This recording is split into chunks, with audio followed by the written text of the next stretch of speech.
Quero convidar você a me acompanhar nessa oração. Senhor, nós queremos te agradecer por tudo que o Senhor tem feito até este momento. Quero te agradecer, ó Deus, pelo teu amor em Cristo Jesus, que é inigualável, que é por este amor, ó Deus, que nós podemos entrar na tua presença e adorarmos o Senhor, ó Deus, e ao mesmo tempo nos aproximarmos desse Deus tão poderoso, soberano, ó Deus. Mas nós chamamos o Senhor de Pai, ó Deus. Muito obrigado por aquilo que Jesus fez na cruz por nós, ó Deus. Nós queremos também te pedir, ó Pai, que neste momento de reflexão da palavra, o Senhor possa encher, transbordar o nosso coração com a Tua presença e que essa experiência, ó Deus, de ler a Tua palavra seja uma experiência transformadora, Senhor. Nós precisamos de uma experiência transformadora aos pés do Senhor, ó Deus. Então nós nos colocamos aqui humildemente, Senhor, pedindo a Tua ajuda, a ajuda do Teu Santo Espírito para nos convencer, ó Deus, dos nossos pecados e das nossas falhas. Olha para o Teu povo neste momento, ó Deus. Consola os corações que precisam ser consolados. Derrama da Tua graça, Senhor, sobre o Teu povo, porque estamos sedentos do Senhor, ó Pai. É em nome de Jesus que nós oramos. Amém. Gente, muito bem. Nós estamos chegando ao a última mensagem dessa série chamada Dias Melhores Virão, né? Então a gente deu uma passeada em alguns textos bíblicos, tentando ver a nossa identidade na construção da nossa identidade em Cristo Jesus, né?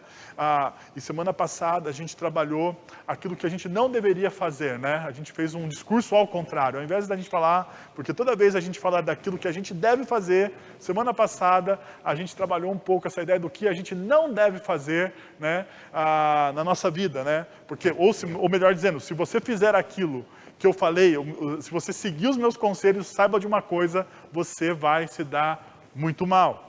Bom, mas hoje eu gostaria de refletir com vocês sobre um outro aspecto, né?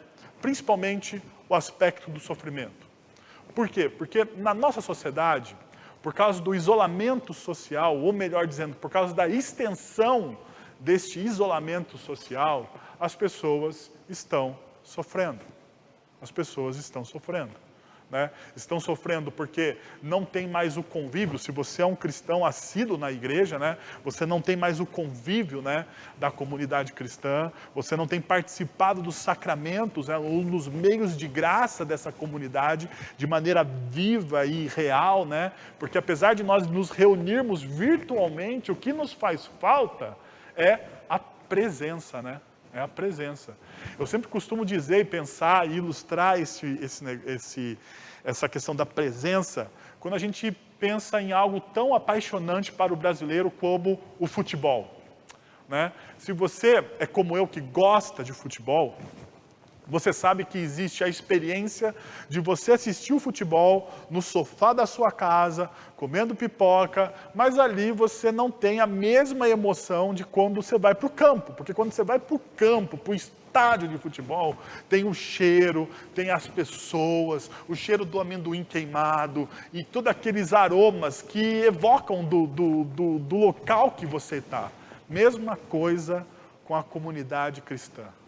Mesma coisa quando nós entramos num salão de adoração, num auditório de adoração, quando nós estamos com os nossos irmãos, nós nos reunimos e nós podemos não somente ouvi-los cantando, né? Porque hoje que nós cantarmos de frente para um computador é uma coisa um pouco tanto quanto estranha, né? E a gente tem que se acostumar com essa realidade, mas é estranho, porque nós queremos cantar com a comunidade toda, com a comunidade toda. Isso faz sentido para a nossa existência enquanto discípulos de Jesus. Bom, pensando nisso, pensando nesse sofrimento que a gente está amargando durante todos esses dias, quase que 150 dias, ou quase isso, né? Eu lembrei de um poema, ou melhor, de uma frase da escritora, da poetisa Adélia Prado, que ela fala o seguinte: de vez em quando de vez em quando, Deus me tira a poesia. Olho para a pedra e vejo pedra mesmo.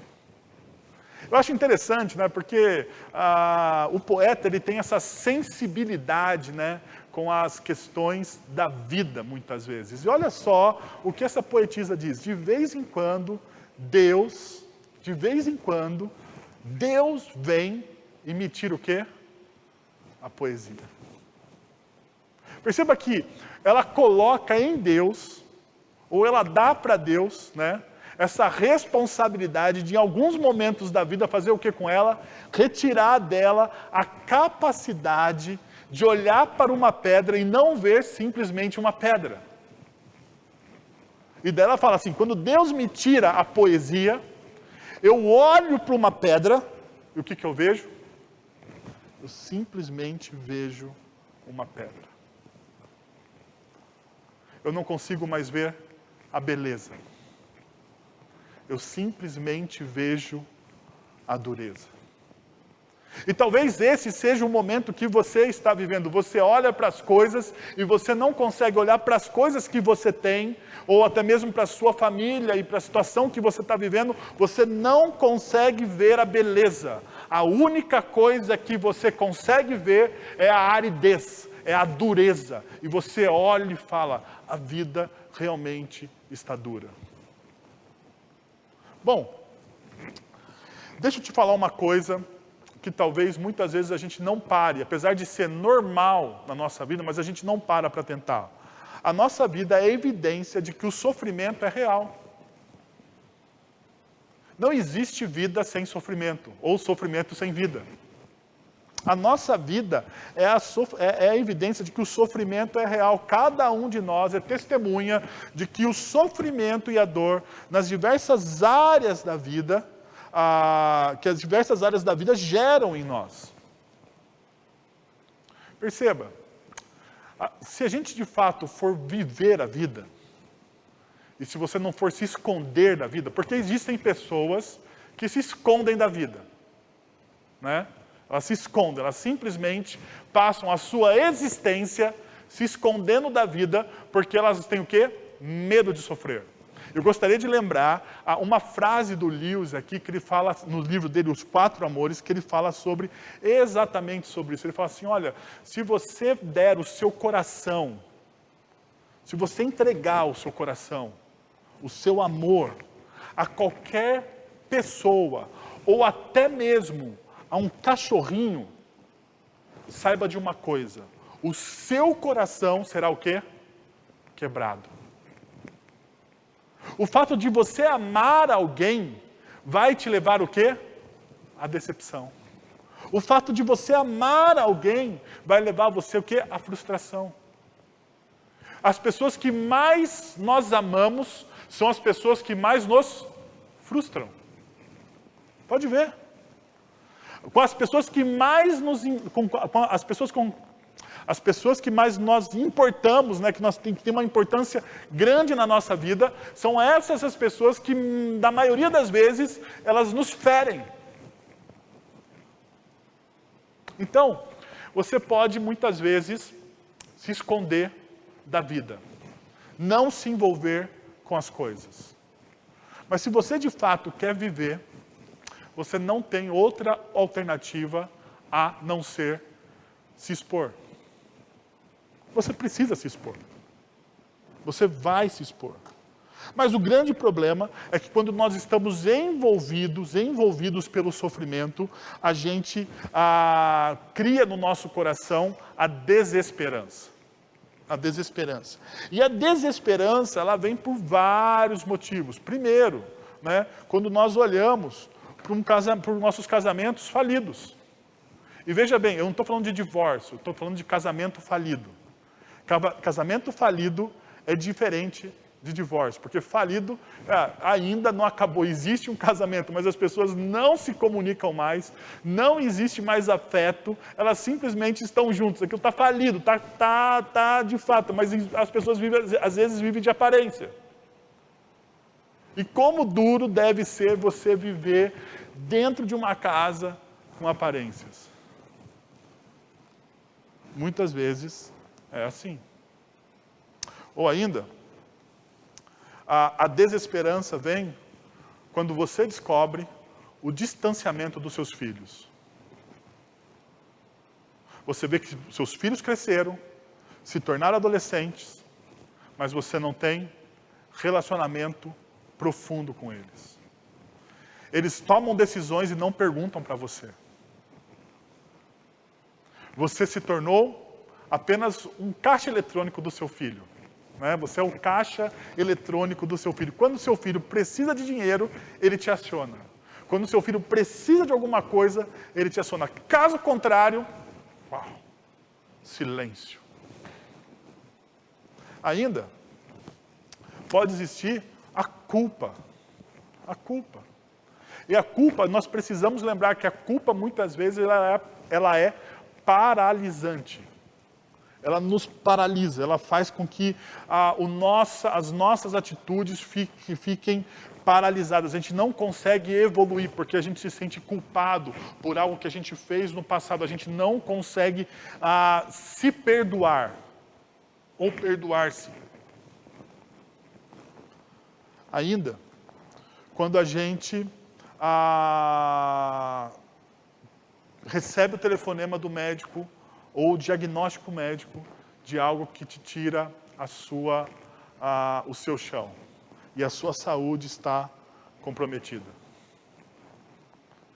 E você fala assim, mas e agora? Mas e agora? Bem agora?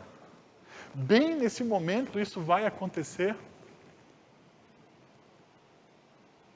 Ou, o pior, quando a gente precisa lidar com a morte inesperada de alguém. Porque, por mais que eu sei, você deve estar olhando para mim e falando assim, mas Wellington, a morte é o destino de todos nós. Eu sei disso, mas fala para mim, quem que está preparado para a morte? Fala para mim, quem que acorda de manhã e fala assim, hoje é um belo dia para morrer? Ninguém faz isso. Ninguém faz isso porque nós não estamos preparados. E não só porque nós não estamos preparados, porque nós não fomos feitos para morrer. A nossa mente não consegue processar essa separação, essa violência que acontece com a gente. Nós não conseguimos processar isso. Ou essa desesperança, ela vem quando você percebe que a sua carreira está desfeita. Você investiu a sua vida na sua profissão, você investiu o seu sonho, o seu tempo, o seu dinheiro, os seus relacionamentos, e você chega nesse momento de pandemia, o teu chefe te olha e fala assim, ok, muito obrigado pelo seu tempo, mas nós estamos fazendo cortes. E sabe todas aquelas noites que você varou para entregar o projeto que você queria entregar? Não valeram nada. Porque essa é a sensação que você tem. Essa é a sensação que você tem. Ou, quando agora, neste momento também, você chega no final do mês, você abre a sua carteira, você vê as faturas, as contas, os boletos, e a única coisa que você vê é dívida. Dívida. Perceba, tudo isso que eu falei são situações da vida. Da vida. E isso vai causando no nosso coração desesperança. Mas se você olhar para cada uma dessas situações, você deve achar um porquê ela te tira tanto sono assim. O porquê cada situação que você está vivendo retira o seu sono. Você já parou para pensar nisso? Porque talvez, assim, é um talvez, é uma dica minha, né? Não estou dizendo que é ou não é, mas eu gostaria que você realmente pensasse sobre isso que eu estou falando agora. Porque talvez uma dessas situações se tornou um Deus para você. Relacionamentos, dinheiro, profissão, sua própria vida. Sua própria vida. O medo da morte é uma adoração intensa pela própria vida.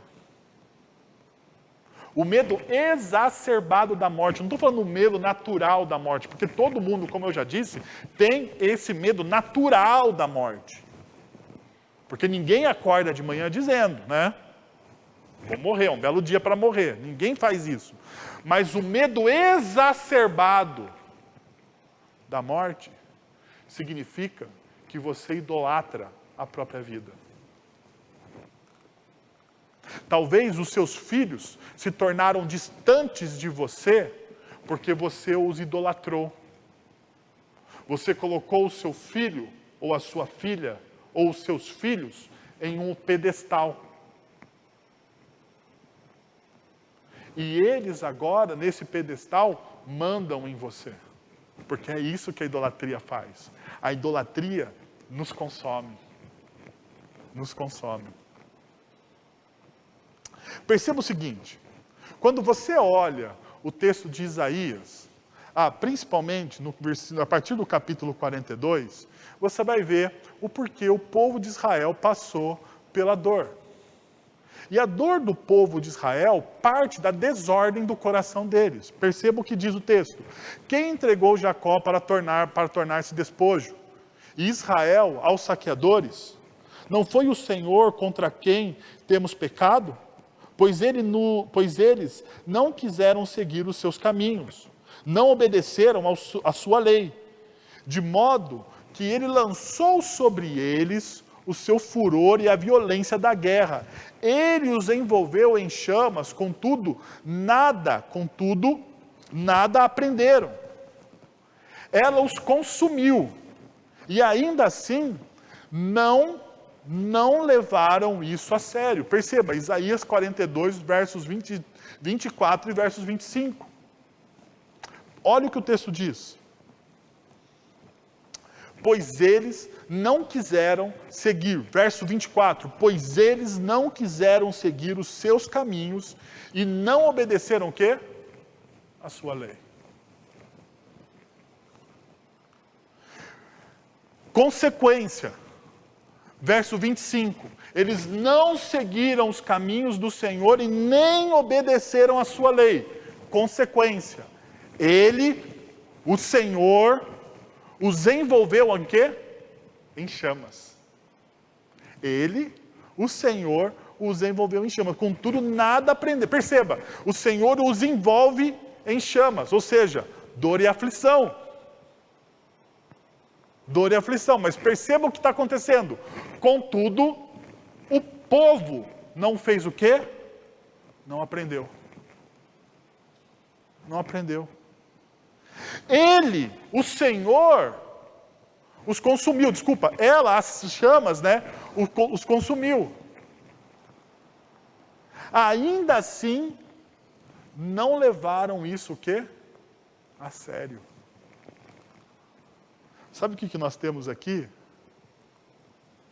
Perceba, orgulho. Orgulho. Pois eles não quiseram seguir os seus caminhos e não obedeceram à sua lei. Olha a intencionalidade do povo em não obedecer à lei do Senhor. Eles não quiseram. Sabe o que significa isso? Significa o seguinte, você sabe que tem que fazer o certo, mas você não quer fazer. Você sabe o que é o certo, mas você se recusa a fazer. Você não está dando nem desculpa. Porque é isso que está acontecendo aqui. Ele não dá nem desculpa, ele simplesmente não quer fazer aquilo que o Senhor pediu para eles fazerem.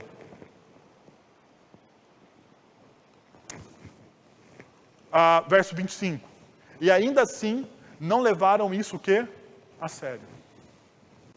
Deixa eu dar uma parada aqui, porque quando a gente olha um texto tão forte como esse, a minha impressão é que a gente sempre se esquiva dele. Não é? A gente olha um texto desse e fala assim, Isso aí é aquele povo miserável de Israel. O povinho duro. E a gente acaba fazendo um julgamento, a gente acaba distanciando, né? Ou melhor, nos distanciando da atitude daquele povo. Agora deixa eu pegar alguns lances aqui. Primeiro, você peca de maneira deliberada? Você sabe que você precisa fazer algo, mas você não faz.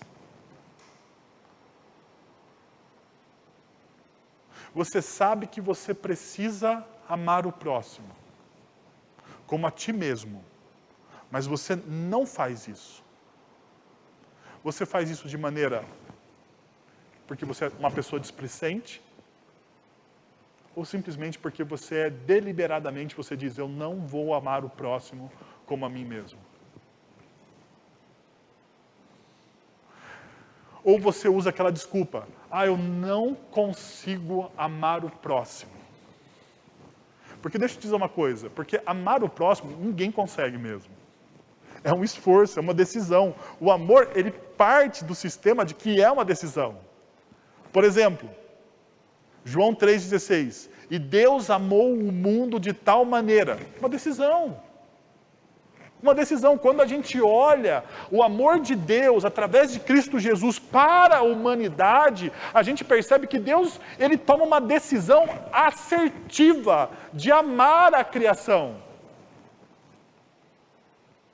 Ele não está assim morrendo de paixão por essa criação e fala, nossa, eu preciso. Você acha que Deus, ele olha da eternidade, tem uma crise existencial, porque ele precisa ser amado por alguém? Eu fico muito perplexo quando algumas pessoas daquele movimento de adoração dizem que Deus precisa da nossa adoração. Calma aí, você acha que Deus de fato precisa da nossa adoração? O fato do verbo precisar, de necessitar, ele tem necessidade da nossa adoração? Ou Deus em si mesmo, ele não é Deus que se completa?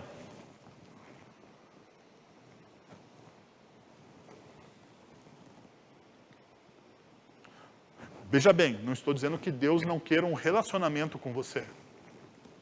São coisas completamente diferentes. Porque na decisão de Deus de amar a humanidade, significa que Ele quer um relacionamento com essa humanidade. Mas Ele quer, não porque Ele precisa, mas porque Ele quer. Ele quer. O fato de querer estar com essa humanidade. Agora perceba uma coisa. Segunda coisa. Você leva Deus a sério? Você leva Deus a sério, de fato? Tem um livro que é um romance assim, quase que histórico. O que faria Jesus, em seus passos, o que faria Jesus? Não sei se você já leu. Não sei se você já leu, mas é um negócio assim, é um romance assim, é uma ficção cristã, né? É uma ficção cristã. E essa ficção cristã acontece numa cidade do interior dos Estados Unidos e a igreja local, a igreja daquela cidade tem uma experiência com um drama que acontece, né? Uma pessoa morre e tal. E a partir daquele drama, daquele fato inesperado, as pessoas começam a fazer essa pergunta. Em seus passos, o que faria Jesus? Em seus passos, o que faria Jesus? Em seus passos, o que faria Jesus? Em seus passos, o que faria Jesus? E você percebe que aquela cidade começa a ter uma grande transformação. As pessoas começam, e aquela comunidade começa a se desdobrar para imaginar quais seriam as respostas de Jesus para aquela situação, para determinada situação que eles estavam vivendo.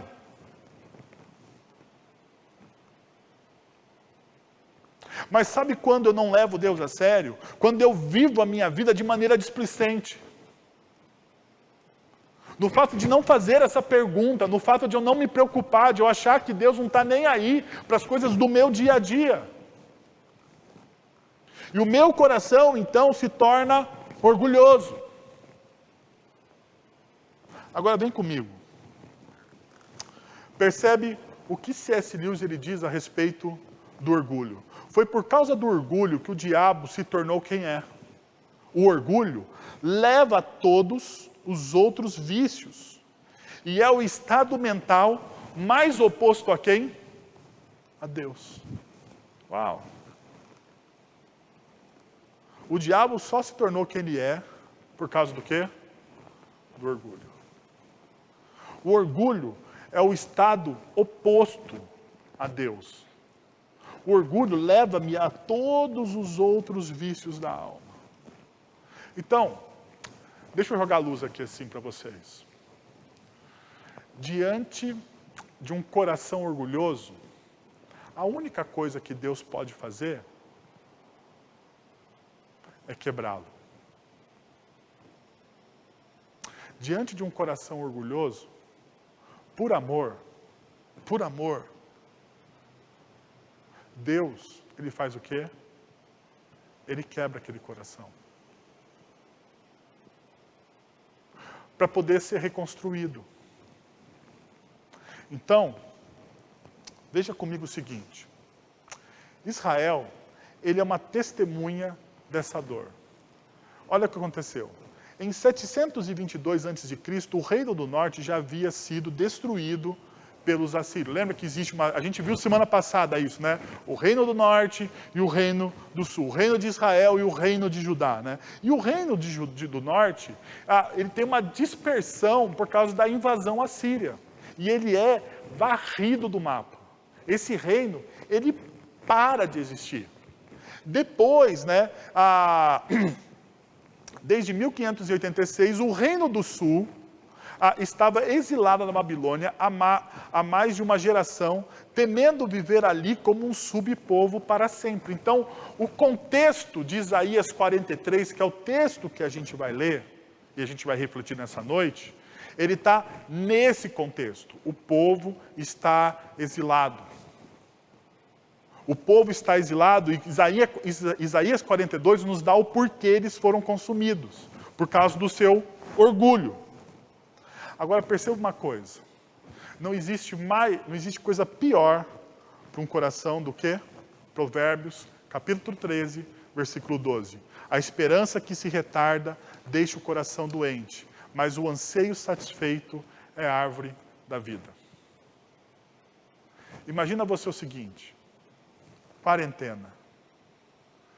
Toda semana, você espera que saia qual notícia no noticiário local, nacional, mundial. Temos um tratamento. Todo mundo para a rua. Mas a única coisa que nós vemos em todos esses noticiários é o quê? É o quê? É o quê? Não temos. E a mesma discussão de sempre. Pasmem.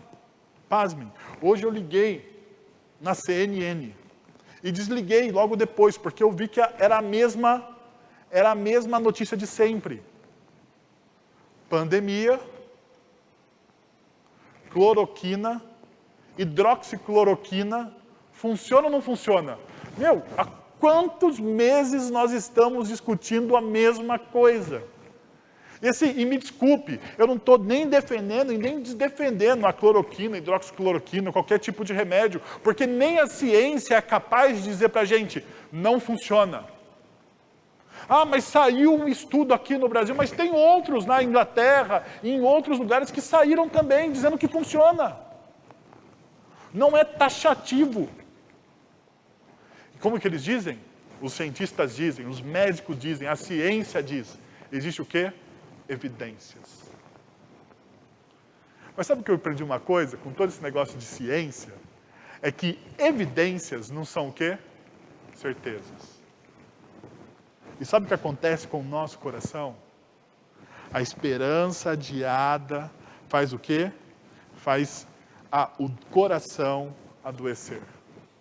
A esperança que se retarda deixa o coração doente.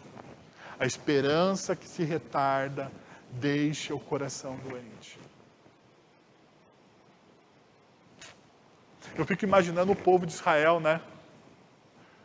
Exilados na Babilônia, eles sempre esperando o quê? uma boa notícia, um renovo.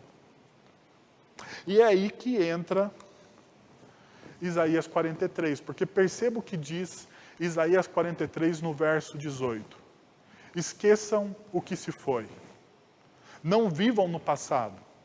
Vejam que estou fazendo uma coisa nova. Ela já está surgindo. Vocês não o percebem?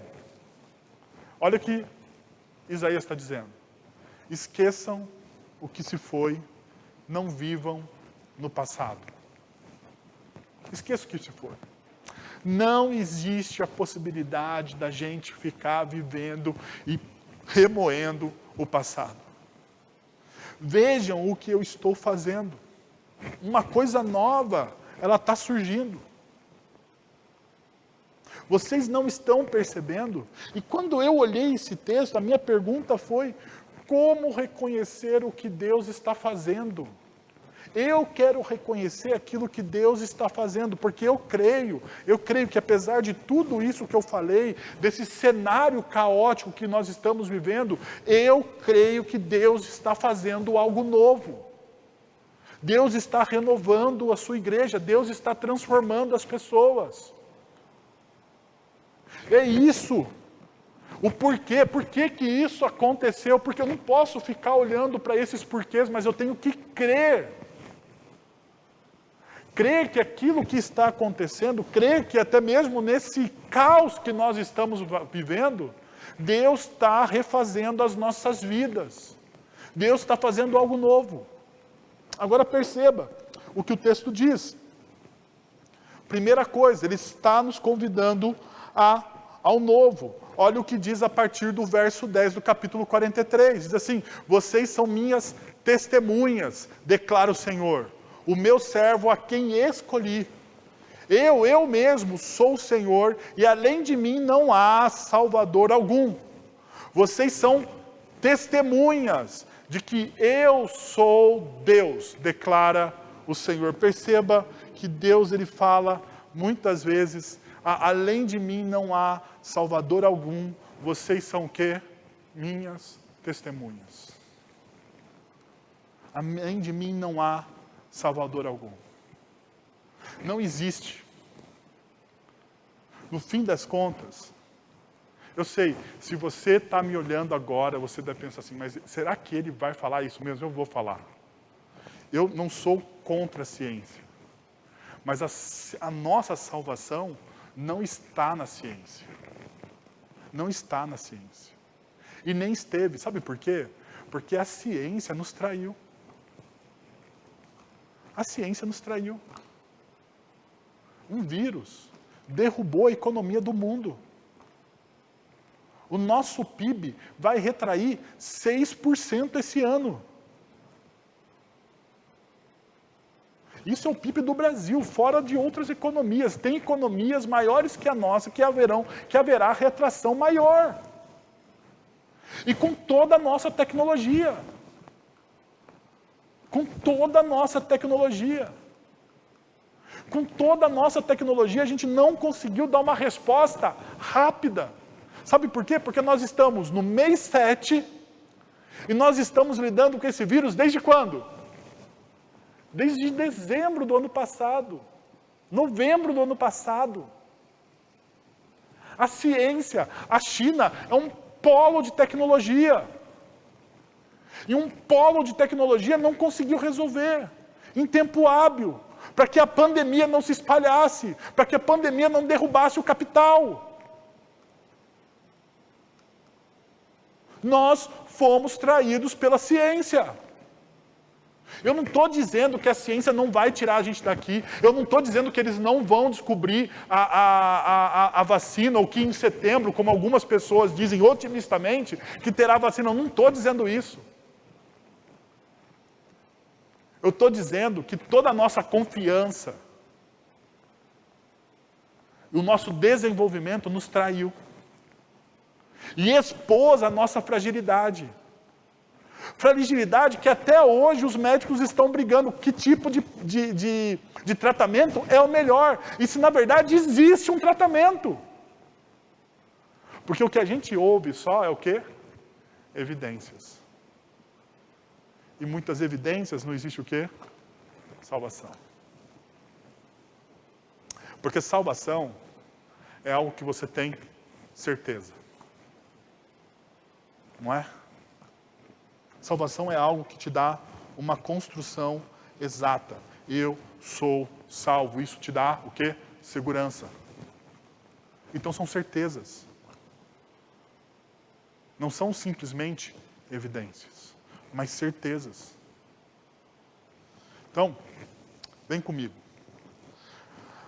Ele nos convida ao novo, porque nós somos testemunhas do que Deus é, e Ele é o nosso Criador. Perceba o que diz o verso 1, mas agora, assim diz o Senhor, aquele que o criou, ó Jacó, aquele que o formou, ó Israel, não tema, pois eu o resgatei e o chamei pelo nome. Você é meu. Perceba o que Deus está falando. Deus está usando verbos aqui, e verbos que são aqueles que tem um início no passado, mas ele continua com uma ação futura.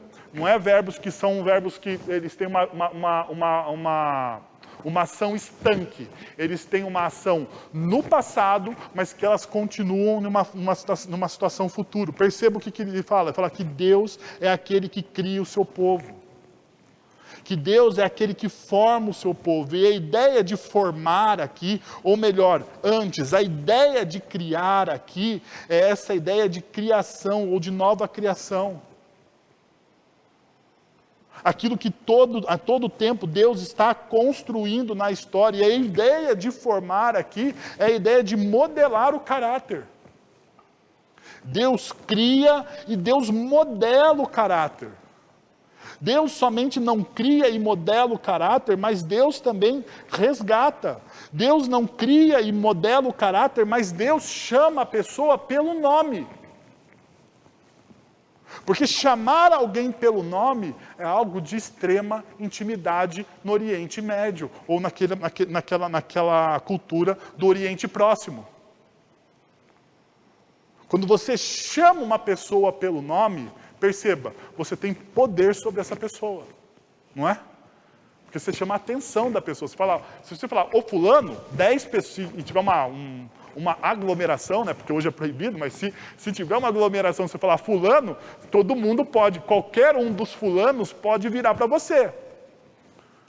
Mas se eu chamar você pelo seu nome, Gustavo, Juliano, Tiago, se eu chamar você pelo seu nome, você vai olhar. Agora perceba o que Deus está fazendo aqui. Deus, Ele é o meu Criador. E Ele não me chama por qualquer nome. Ele me chama pelo meu nome. Então, Ele nos criou, Ele nos salvou e Ele nos conhece. Quando eu entendo que Deus é o meu Criador, eu estou pensando nessas 3 categorias. Ele me cria, Ele me salva, e não Ele só me salva, Ele me conhece. Por quê? Porque nele eu tenho o quê? A minha identidade. Qual que é a sua identidade? A minha identidade é porque Deus diz, você é meu. Eu não sei se você já parou para pensar o quão profundo é essa palavra. Você é meu. É um sentimento de posse. De posse. Deus está dizendo, você é meu. A minha identidade como pessoa está firmado de que eu sou do Senhor. E Ele me diz, você é meu. Ainda, o texto me diz o seguinte, que nós somos testemunhas de que Deus é o nosso protetor. Olha o que o texto diz, verso 2. Quando você atravessar as águas, eu estarei com você. Quando você atravessar os rios, eles não o encobrirão. Quando você andar através do fogo, você não se queimará. As chamas não o deixarão em brasas. Para um pouco aqui, porque eu acho que esse texto fala demais ao nosso coração. Perceba uma coisa. Quando você atravessar pelas águas, Deus está falando isso para o povo, através do profeta. Quando você atravessar pelas águas, eu estarei o quê? Com você. Pensa comigo assim. Quando você está passando por algum tipo de problema, por alguma luta na sua vida, você clama a presença de Deus? Clama, não clama? Todo mundo faz isso. Tá, então não fique tímido. Você clama a presença de Deus. Mas o que o texto diz aqui? Que Deus, ele já está com você.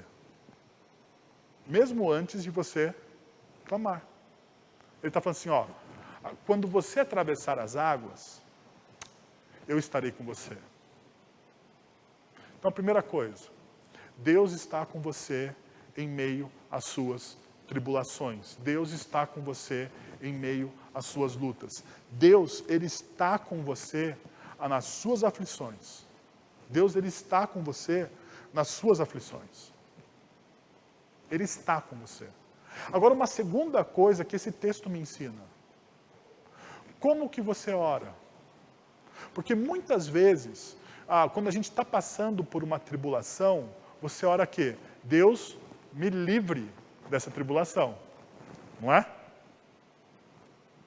Mas o que o texto me ensina aqui? Eu sei, eu também quero ser livre. Se eu estivesse passando por uma dificuldade, como eu já passei na minha vida, a primeira coisa que é natural do ser humano é o quê? Livramento. Senhor, me tira daqui. Senhor, o diagnóstico veio negativo, me tira daqui. Acabou o meu emprego, Senhor, eu fui mandado embora. Por favor, Senhor, me coloca uma nova vaga. Senhor, o meu marido falou de divórcio, restaura o casamento. Senhor, o meu filho está usando drogas. Restaura a sanidade dele, sei lá. Senhor, tudo que quando a gente está passando por dificuldade, a gente pede o quê? O livramento. Agora perceba o que o texto está dizendo. Deus está livrando a pessoa? Não. Qual é a promessa que Deus está dando para esse povo? E consequentemente, para mim e para você.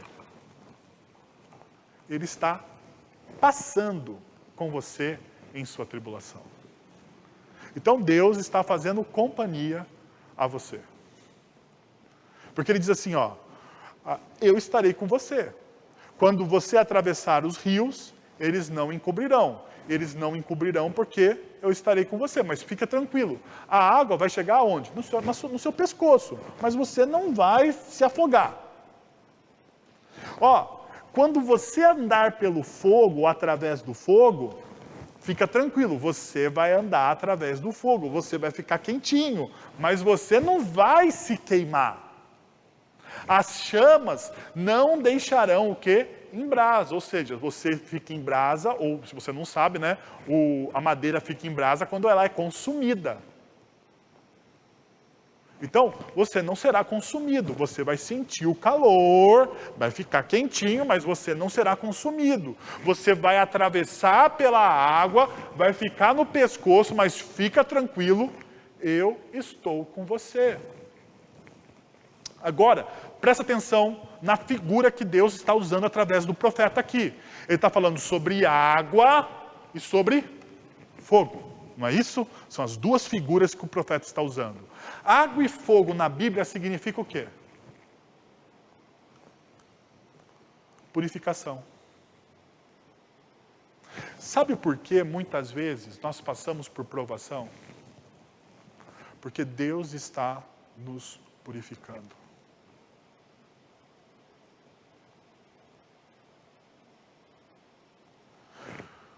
A metáfora bíblica ou a metáfora da vida melhor dizendo, para eu encontrar e purificar o ouro, eu preciso derretê-lo. Ele tem que passar pelo fogo. O ouro deixa de ser ouro porque ele passou pelo fogo? O ouro se torna mais ouro porque ele passou pelo fogo. Assim é com você também. Assim é com você também. Eu queria que você ganhasse um discernimento. Sabe qual discernimento? Se a dor e o sofrimento que você está passando neste momento, não é a dor e o sofrimento da purificação de Deus sobre sua vida. Porque se for um ato de Deus sobre sua vida, eu não tenho o direito de me intrometer. Eu tenho que deixar Deus trabalhar a sua vida.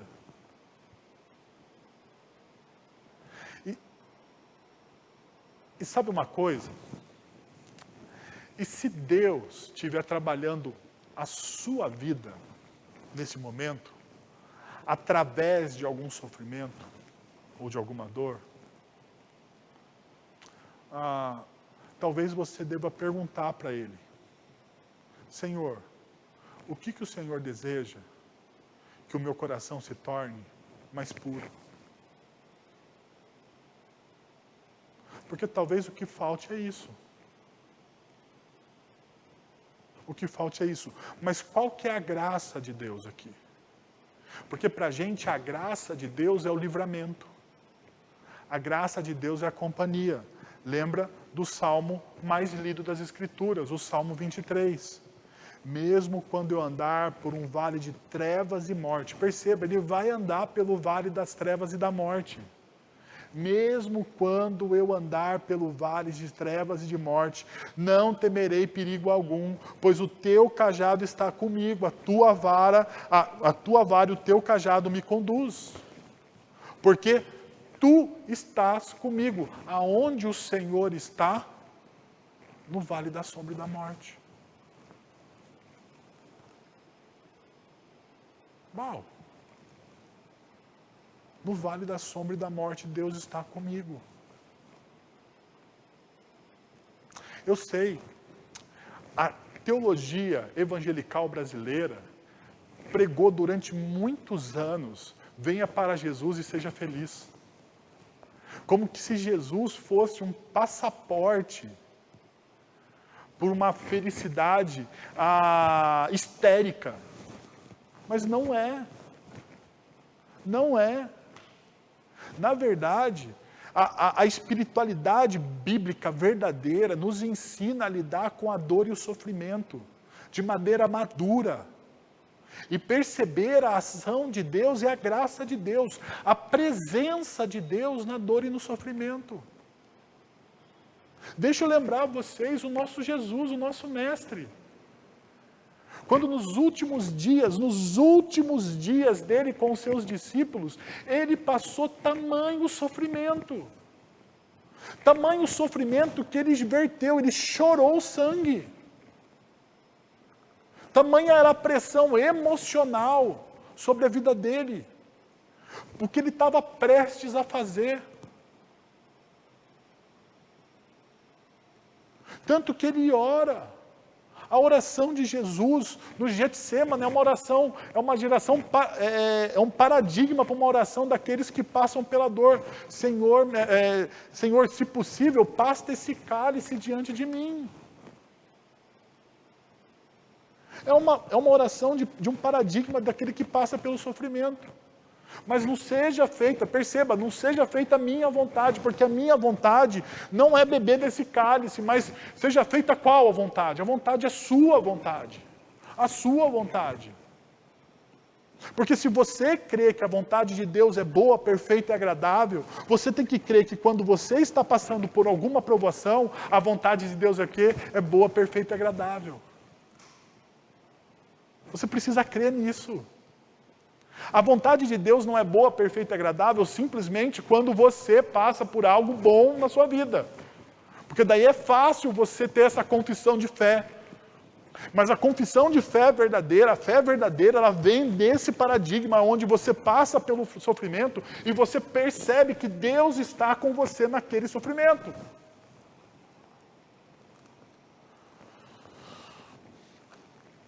Você também precisa ser testemunha, nós somos testemunhas de que Deus é o nosso resgatador.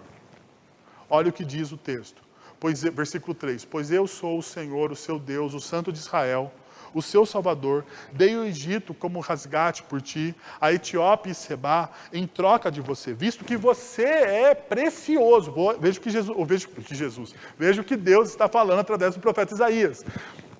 Visto que você é precioso e honrado à minha vista, porque eu o amo, darei homens em seu lugar e nações em troca de sua vida.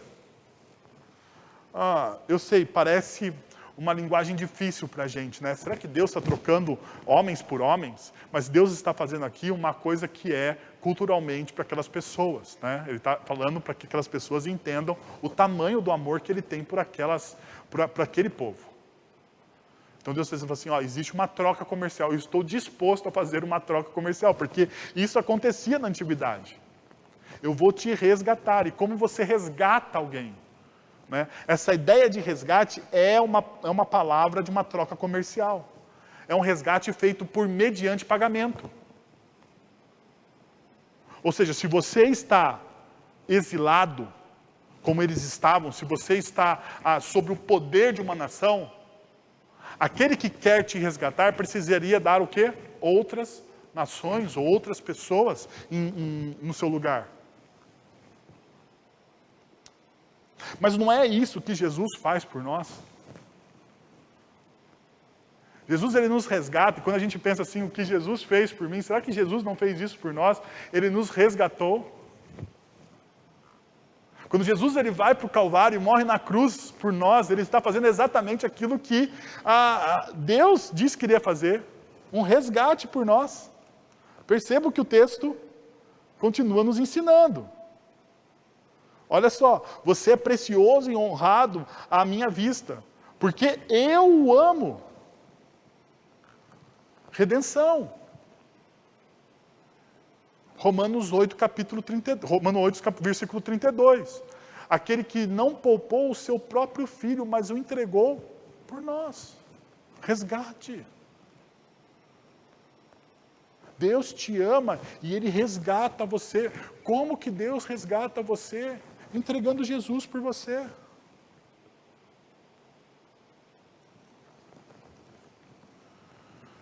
Versículo 5. Não tenha medo, pois eu estou com você. Do Oriente trarei os meus filhos e do Ocidente ajuntarei você. Direi ao norte, entrega-os, e ao sul, não os retenha. De longe tragam os meus filhos, e dos confins da terra as minhas filhas.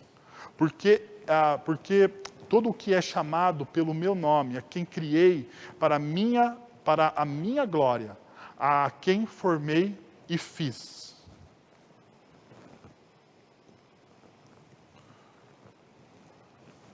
Por último, somos testemunhas de que Deus é o nosso renovador. Versículo 16. Assim diz o Senhor, aquele que fez um caminho pelo mar, uma vereda pelas águas violentas, que fez saírem juntos os carros e cavalos, os exércitos e seus reforços, e eles jazem ali, para nunca mais se levantarem, exterminados, apagados como um pavio. Isso faz lembrar o quê? Êxodo. Um novo êxodo. Versículos 16 e 17 é um novo êxodo. Perceba, o mar se transforma o quê? Em terra seca. Agora veja a seguinte construção. Versículo 18 e 19. Esqueçam o que se foi, não vivam no passado. Vejam, estou fazendo uma coisa nova. Ela já está surgindo. Vocês não percebem? Perceba, versículos 18 e 19, coisa nova. Agora, a partir do versículo final do versículo 19 e 21, até 21. Até no deserto vou abrir um caminho de riachos e ermos. Os animais do campo me honrarão, os chacais e as corujas, porque fornecerei água no deserto e riachos no ermo, para dar de beber ao meu povo, meu escolhido.